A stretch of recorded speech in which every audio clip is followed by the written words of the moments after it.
Listen to what he just told Tim Miller on his podcast, SOT24. You're Pete from today, and you get to talk to Pete from back then, or maybe Biden from back then, and you get to give them some advice, that would maybe prevent us from having this current president.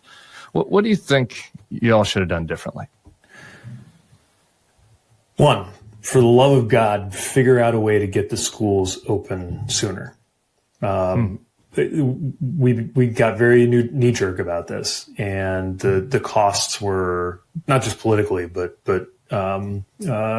in a profound way. I think for the generation, the costs were profound, and I think anybody who's involved, who was, by the way, obviously doing their best to deal with a crisis that killed a million Americans. Sure. But I think most people involved would like to be able to have found a way to safely get more schools open more quickly. Obviously, pay more attention to the border. That's real, and that's going to be something that you can't just take your time to deal with. Even though you spent your entire political lifetime believing that the economy and jobs are the same thing, and if you have lots of jobs, it's a good economy, and if you have a problem with jobs, it's a bad economy, remember that prices is just as big a part of the economy. It just hasn't come up much in the last 40 years, right? Those are some things I'd be with. This is ridiculous, Glenn. Where was he when all of the rest of us were out there calling for them to reopen the schools? When poor kids in particular, were suffering from massive learning loss, and it was being reported and was obvious, and the kids who needed to get out of the house because there was abuse happening in their homes. And not only did they lose the means of escaping that abuse, but they lost their contact with the first reporters, who tend to be teachers.